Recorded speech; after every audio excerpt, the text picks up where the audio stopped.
against Tahm Kench feels like not worth trying. So yeah, Trundle would be more likely. And let's see if they can get some kills in. The spell shield is going to be really crucial for Blaber against Pantheon in some of these early trades, because if you actually spell shield the Pantheon W, there's a it would stop the stun, but then Pantheon's still going to be able to E through a lot of your lethal tempo damage. So that's a skill matchup in terms of how Nocturne can get behind and how much of the lethal tempo timing can Svenskeren block off. I'm excited to see it. It's going to be really exciting, absolutely, as we're getting ourselves into Game 2 shortly. We've got an all-new draft, and it's a lot of early game pressure, with one nice little piece, which is, I think, the Ryze scales pretty well. I think Jiizuke can try to carry the late-game team fights, and they've got Trundle in support to siphon off of the tank stats. There's a little bit of extra texture in those last two picks that makes me a little more optimistic about the EG late game. But yeah, their early game is wicked strong. You've got a Kalista in there for early laning phase. At 6, you can throw the Trundle in, which is, I would argue, one of his sort of weaknesses as a frontliner, is he just kind of has to walk at you, and that's not often very elegant. This time around, though, it's going to look a lot nicer. So, into Game 2 we go on Summoner's Rift. Evil Geniuses are, slowly running out of chances to turn this series around. Cloud9, a 1-0 start in the best of 5.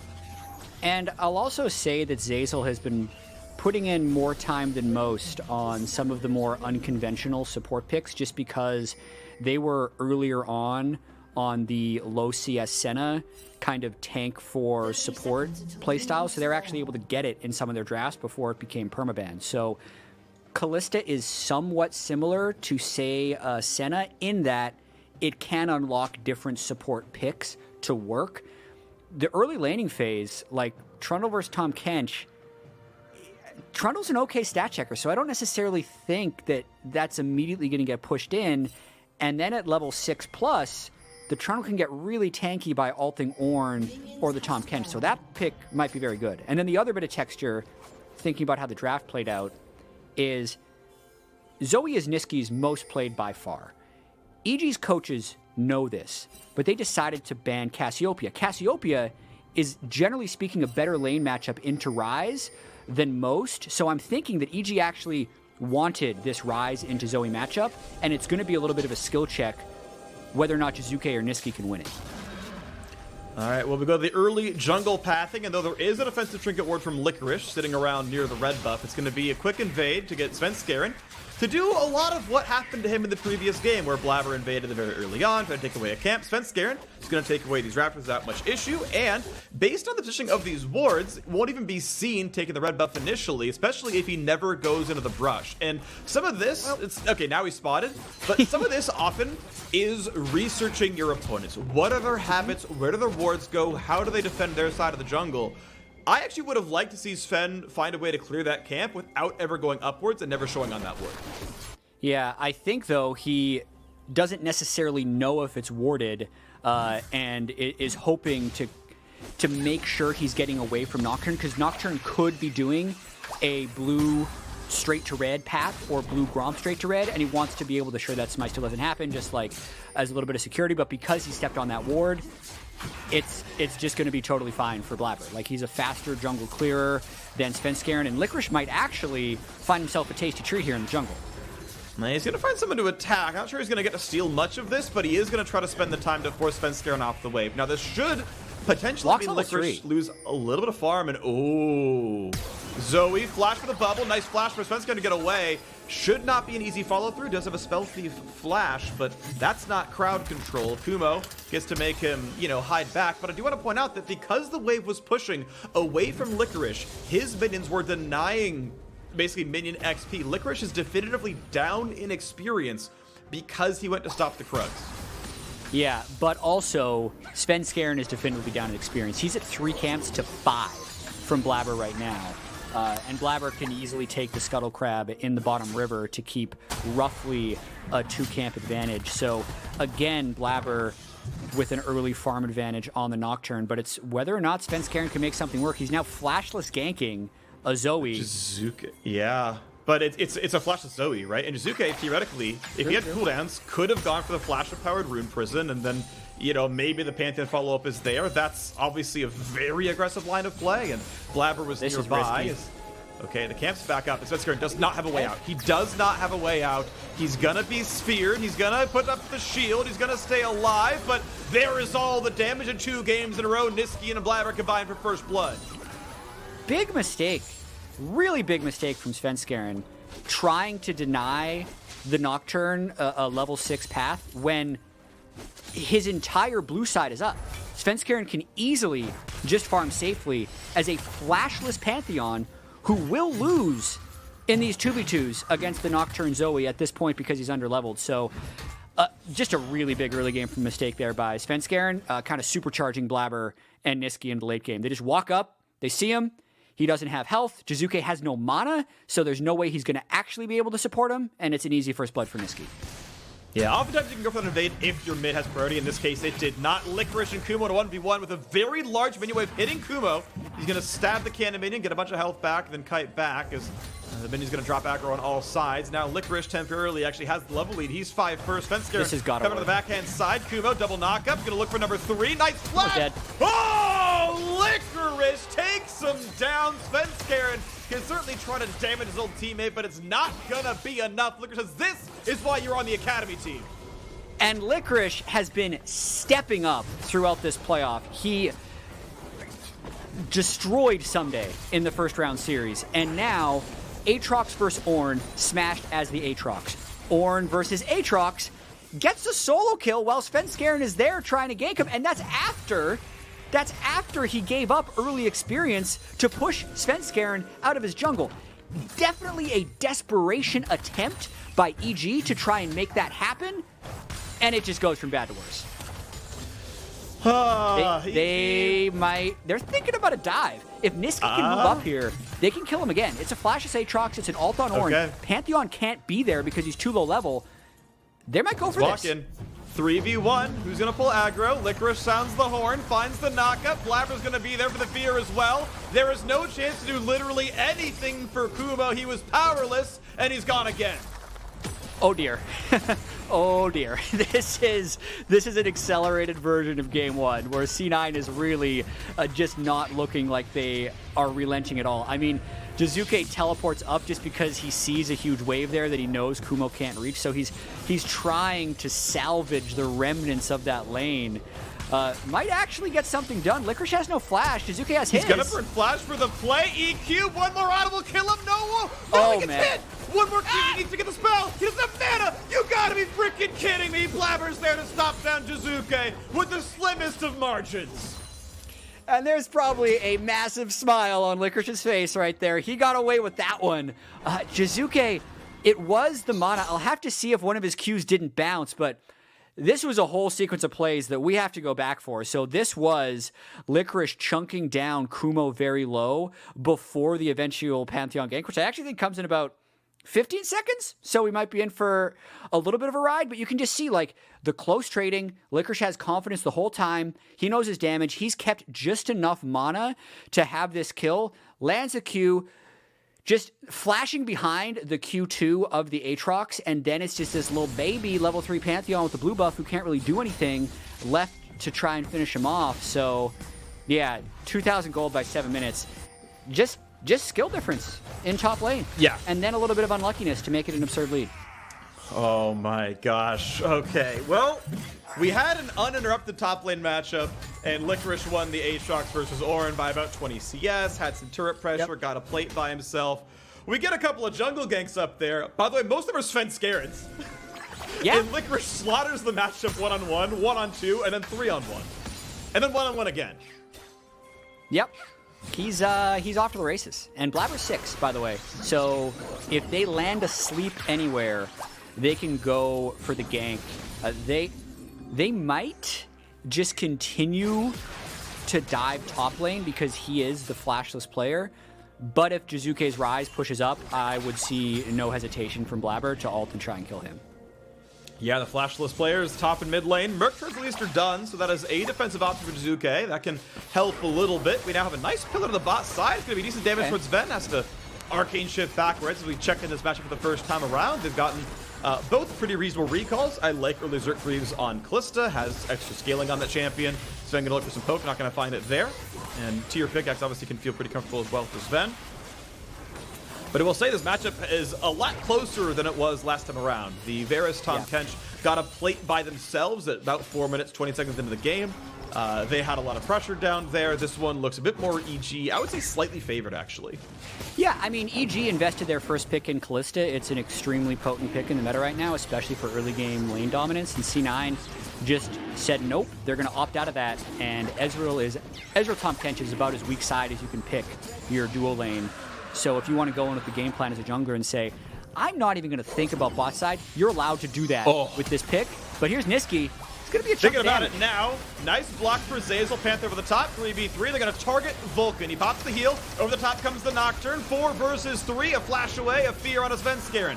Blaber has to jump back as well, but stays alive. Decent poke. Find another Drowsy. Not sure if they have the damage to kill Panther. They will certainly try. Big damage comes in. They're going to walk away on this one, though. Still a lot of damage dealt. And this turret is going to be under fire. The first inklings of turret damage comes through. Will they stay for the first plate? Looks like they will, at least for number 1. As now Jiizuke is coming by as well. The nice attempt. Spell Thief Flash not quite going to land asleep. It was a good look by Nisqy to get the initial sleep, but I was surprised that they actually went for this play against Kalista. And now here comes Jiizuke.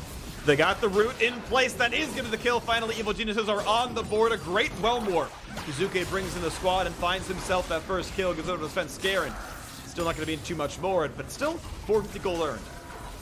Yeah, that's the type of stuff that EG wants to do more of. They would have loved to have that kill go over to Jiizuke because he needs to be the one to carry the game on this Ryze. And I think it was actually a little bit of an ego play by C9. We talk about the draft, how the Ornn is already smashing, how the Zoe has 2 kills, how the Nocturne can pick on either flashless Ryze or Aatrox. Maybe they're thinking, hey, if we can also shut down the bottom lane, we will completely break their mental and there's no coming back. Because from an actual what's the smart play perspective, Blaber should never go bot when there's 2 flashless soul laners. He does, they don't get the kill, Jiizuke gives one back, and while they still have a lead, I think that was a misstep by C9. And now Nisqy thankfully does have some escape tools for himself, but he's still being attacked and has to burn the flash pretty much instantly as the roam to the mid lane does a little bit of damage. Nisqy chunks about 1/3 and has to kind of lick his wounds right now. Knows the bot lane as they're going to make their way back over. 1,700 gold difference still, though. Cloud9 with the early lead. Yes, they got the Infernal Drake. That's going to all feel comfortable. But yeah, I really do wonder what just another dive top would have looked like. You know, crashing that Herald down there, getting first turret at, 12 minutes. Yeah, it's the way you make your gold graph up and to the right, and now it's stalled at 1.3k. So it's time for the next play. They're looking bot again. This time there is a flashless Kalista, so it's not as bad of a look as it would have been last time to go for something, but they got to respect. They got to respect the Ryze and the Pantheon being able to match shortly. They do know that there is a mismatch in ultimate timings because the Svenskeren Pantheon rank 1 ultimate is such a long cooldown, but since Blaber didn't go right away, there's always that chance the gank gets matched. Nisqy, though. Spell Thief to Ignite, gonna look for good damage as well, and Jiizuke has to keep running away. If he burns Flash, Nisqy can chase by stealing it away. Is he gonna go for it? He can certainly pick up the spell, but looks over the wall, doesn't find it. Oh, no, the Flash goes to the other side of the wall, right. Can't pick that one up until you go to the other side of it. Just kidding. No easy Flash follow over the wall, but still gonna steal that one, right? Try to find the angle, tried to ult to find the bubble. Guessed incorrectly. End of the day, does get away, but has to burn the flash for it. Now again, a fight towards the bottom side. Will there be a counter gank? But there's a Pantheon, which is enough. That is certainly going to be Vulcan dropping. And as you mentioned, Jatt, Cloud9 started that level of aggression and couldn't follow through on it. Now the attempt in the top side toward Kumo. He's going to be sleeping. He's going to be afraid. He's going to be dropped down. Teleport now comes in for Ryze, but can't get the damage.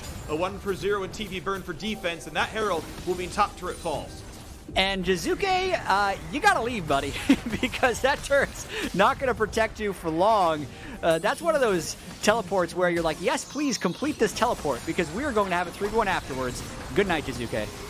Good night, Jiizuke. I've read that as a bedtime story before, and once again, he is down. 0-2-1. Zven gonna be just clearing down to the bottom side as his team's roaming around the map to do other good things, and well, you got a plate down there, you got a couple of kills, but the rest of the EG map is falling apart. It really is, and you could see that Jiizuke was trying to salvage the top lane. We're going to take a look at this bottom lane play where it is the spot where EG needs to play around. Pantheon Ultimate is an incredible ganking tool, and when you're trying to gank a Tahm Kench plus X lane, you always have to focus the Tahm Kench, but of course once that Panth ult is down, C9 knows this is actually an unstoppable play. So they land everything. Nothing is able to be flashed. And Jiizuke, it's a bit of a fool's errand trying to defend for the 0-2 Aatrox in this point. He really probably should have just been pushing mid lane, but trying to make the right team play, protect his top laner a little bit, ends up just giving an extra 300 gold plus assist pool over to C9. Well, the Drake is alive, and that is one thing that can maybe go EG's way, as they were winning the bottom side of the map. Maybe they've got players to actually contest for it. Zeyzal taking some poke from Nisqy, walks back out to safety. Gonna drop the ward, gonna drop the scuttle. EG feeling at least comfortable down here. Top difference may or may not matter. Licorice is ulti-less, which means his TP is not all that important. Licorice, though, could burn both. Or, sorry, Kumo could burn both. Down 2 levels, though, is gonna be awkward if a fight does break out. Zven ultis a spot for info. Nope, Dragon's not started. They're shoving in bot lane first, and now EG's going to try for this Drake. And I think it's actually pretty high risk if C9 is willing to take a fight, because looking at the items completed, there's just much more power on the side of C9 right now, so they're going to poke him, and if they find a pick, they're going to go. Zeyzal's down to 1/3 health already. They hit the Drake a bit more. Then Bang says, you know what, you're right, I really can't. And it's a 4-on-3 right now. Jiizuke shoved in mid. It is a wave getting denied. That is some pressure on the turret that might come through for a bit more. Nice smite comes through. They pick that one up. And Licorice has roamed down. Looks for the knockup. They're going to get that one, but a nice shield comes up to keep him safe. 2 Drakes to Cloud9. Wave lost in mid. Everyone else staying alive.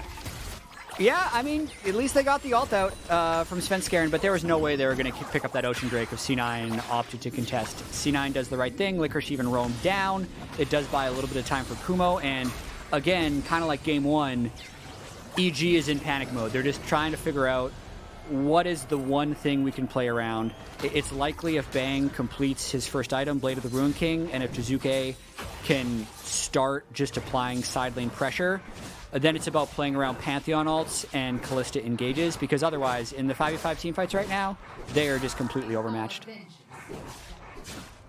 Now Bang gets some alone time in the bot lane at least. Gets to catch a little bit of farm.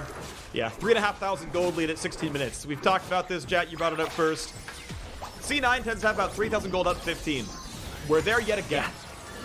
We are at a median Cloud9 game, which is they are absolutely demolishing the number 2 seed in playoffs. And oh, hey, look, it's a top laner. Run! He's trying to recall. He doesn't get to. Kumo's dead yet again. There's exciting fights going on. They're landing crowd control. They're landing damage. He's dead again. We all knew it was coming. This is bullying. They are bullying Kumo in this game over and over again, giving him no chance. As the Aatrox, he's not giving over too much gold after his 4th death, but he is denied the ability to farm, and C9 is just punishing it so much. Absolutely taking over 4,500 gold lead. 2 turrets already gone, mid and top now been cracked. There is a 2v1 push down to the bottom side, but it's not nearly as fast as Zven knocking down top lane tier 2. 3-0 in turrets, but to be fair, Bang and Zeyzal are still pushing down there. They're getting at least some gold back. It's just look at the scoreboard, and it's really not very close. 5,000 is something the gold difference. We were just talking about it being 3K. Nope, it's growing some more. There's Herald being picked up, and Blaber is ready to go and summon that somewhere else to knock down yet another turret. Yeah, I mean, potentially they go bot just because that's the most standing gold, but mid is also a pretty good usage, knowing that that outer mid lane, or rather middle mid lane turret is still alive. With Nocturne ult up, though, and with double Spell Pen Zoe, Sorcerer's Shoes, Oblivion Orb done, doing basically true damage to the Pantheon or the Kalista or even the Aatrox, I think C9 might actually use Nocturne ult first, win a fight, and then drop Rift for just giant gains. Yeah, they could easily crack an inhibitor with that one. They could knock down the rest of bot lane or the rest of mid lane.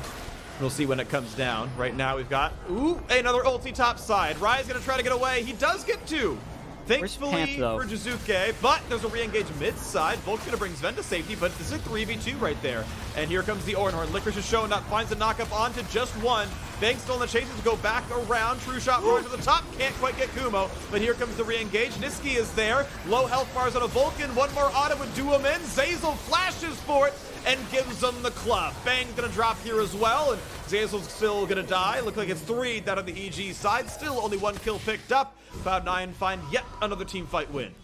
And that was an auto attack away from a 4-for-1. let alone a 3-for-1. That was just total demolition by C9. It looked like, actually, I could have sworn Pantheon was trying to use his ult up top to join Ryze, but then once Paranoia came in, either he just didn't cast it or it got canceled or something, because it doesn't look like it's on cooldown. But the bigger answer there is just Licorice had a massive Ornn ult in the jungle, and EG is so far behind, it took them 20 seconds to kill Tahm Kench. So while all that was happening, the rest of the team was dying, and now Nisqy, who is 4-0, has yet to die on Zoe in 4 playoff games on the champion, is running away with another one.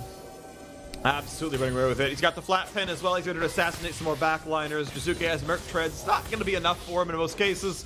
He's really going to try, though. The gold lead now, it's bigger. It's over 7,500 gold. In 5 minutes, it doubled. That is outlandish when Cloud9 already had absurd leads early on. And by the way, they're ready to go yet again. This time around, World Warp is on cooldown. Goodbye, Jiizuke. Nisqy is unstoppable.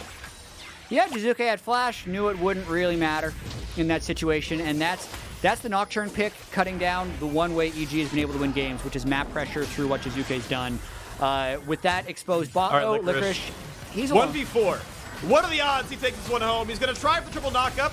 Not zero. A through shot barrage. Licorice finally has an entourage and not going to be saved. Vulcan never gets the Devour down, and that's going to be the chase down. They find another stun into Zven. They might get the Ezreal as well. They got the pillar there. Kumo gets the slap, gets the double kill. Now Vulcan's low. Blaber is in, but he's got to be careful. Vulcan has about 12 HP left. Whoa. Blaber gets the stopwatch, and Nisqy's here for round number 2. Says hello to Bang, knocks him down for the double kill, and Nisqy is looking likely to chase this one. Can't find the sleep. Zeyzal's running for his life. Here comes Jiizuke, but is it to his death? He's been feared. It is. He opts into that one. 1 versus 3, and it's a 1-for-0. Cloud9 get 4-2 in that fight. One by one, they keep on marching in. EG kept thinking this was their window back in the game. They needed to win some type of desperation fight. It took them so long to kill Licorice. It did look for a second like maybe they'd be able to turn something around. But what actually happened is Kumo reset his bounty by getting kills. Then C9 was able to clean up the fight. And even though Nisqy is down 50 CS, that's because he has 8 kills. And he's just been going everywhere, taking over the game. He's out of control on Zoe this game. The Blade of the Ruined King pickup to solo out Bang at the end was absurd. And they pick up their 3rd Drake of the game. 10-kill lead, already up to 3 Drakes, almost as fast as you could do it. This is Cloud9 doing incredibly well. There's the Herald Charge we were mentioning before. It does break down the last turret of mid lane. Decent amount of value there. It's 5-0 in turrets. Even the 2-on-1 push that Bang and Zeyzal had couldn't break it in the bot lane. Here's Licorice, surviving 1v4. Yeah. I mean, you asked the odds, like, what are the chances he takes him on? And we're like, well, they're not 0. This is, the Trundle ult's even used on him, so he's shredded, but he gets the triple knockup. And then Vulcan can't quite get into range. He actually Qs first. Maybe he thought he had a little bit more time before saving him, but then because they did step in so far, like Zven does get a little bit slowed by the pillar and nearly knocked down. And then it's taken so long for Zoe to walk up here, and he actually doesn't even land the first bubble. You're thinking maybe there's a chance. Incredibly crucial stopwatch by Blaber, because they need him here when the Ryze teleports and then Ryze ults in. Without this Terrify, which by the way keeps going after he's been devoured by Tahm Kench. Yep. Just in case you were curious, is what makes it so Jiizuke can't clean up. Yeah, nice plays by Vulcan, right? Brought a lot of teammates to safety and kind of helped guarantee, right? He's been right back out. Obviously, some of that is Blaber's doing as well. Says, okay, I'm right back in there. Still in tether range. Goodbye, turret number 6. This game looks a lot like last one, where for the first 20 minutes, EG have 0 objectives. And also like last time, it is Blaber soloing a solo laner. This time around, though, he still wins. Losing got an Angel, though, and Svenskeren's here. This is likely to be a fight Sven wins. By the way, 4-level difference. True Shot Barrage comes in. Blaber puts in the fear. Here's Bang. Here's Spell Shield. Bang is there for a 750 gold shutdown. Nisqy is around. Here's the rest of the squad. Bang is slowed. Here's Zven. Here's Vulcan. There's the kill on the Svenskeren. Goodbye, Bang. You can certainly try, but it's not going to be enough. Nisqy now legendary. Yeah, we could maybe call this the Blaber Horizon if he gets 10 more CS. The 100 CS difference on the opponent jungler by 23 minutes into the game, but unable to CS with this long death timer now. after he made that play happen. No smite, but it is a 4v2. So C9 going for Baron right now. Well, you get 4 CS if you smite a Baron, so that gets you, that gets half the way there of what we're looking at. Looking at, 188. Okay, attempting for Kumo, finds the knockup. Here comes the ulti over the top. Misses it. Actually, that was a great pillar to actually make that more difficult, but you gotta look back at the Baron. You gotta make sure you land that smite. Nisqy's gonna steal it away and help prevent Blaber from getting the Blaber Horizon, but end of the day, it's gonna be a Baron cleanly picked up. You got a Drake in 2 minutes, and Cloud9 with absolute control. Yeah, Nisqy, just total knowledge of everything he can do on this pick. Trying to work towards the death cap so he can have an Ornn upgradable item now that Licorice is eligible to give another friend some money. But yeah, this is a stomp. The first game took 35 minutes to complete. This one is likely going to be faster based on the current state of things. Knowing that Jiizuke is just desperately trying to create any type of wave pressure, but also knowing that there's a Tahm Kench and a Nocturne on the other side that are looking to shut him down. All right, once again, going for the play down to the bottom side. Poor Ryze doing his best, quickly chomped up and spinning Blaber back out. Vulcan do the same as EG have better reinforcements. 4, now 5 strong. Here comes the re-engage for Cloud9. 1 for 0 already. Bang is gone. They're going to hope to get away. They can't get it. The road warp down in time. Bud Light Ace, absolute slaughter. Cloud now with a triple kill on Zven, diving right down to the mid lane. They've got impunity to push this base down. 25 seconds of the respawn timers. 23 to 6 in kills, only 25 minutes into the game. They have a single minion to shepherd into the Nexus turrets to break down the backdoor bonus, and here comes the siege. They've been speed running through the regular season, speed running through playoffs, and a quick 2-0 start, slaughtering evil geniuses. What a performance by C9 there in game 2. Yeah. 1 game away from sweeping their way all the way into the finals. EG, the number 2 seed, we're really seeing the gap between C9 and the next closest competitor. They're making EG look like amateurs in this game. They're completely destroying Kumo. Svenskeren has had nothing go his way early game, and then once he falls behind, Blaber is not letting him back in any way whatsoever. We're seeing what made C9 17-1 in the regular season, and what's made them now 22-1 cumulatively. They're just really good. 5-0 in the playoff run so far. Look to make it a clean 6-0 to secure a trip to the final. We'll see you here very soon. On the other side, Dash, the analyst, return to break down that swift win from Cloud9. See you here after this. I'm Randy Diaz, mayor of Seltzer, Pennsylvania. If you love Bud Light like me, you'll love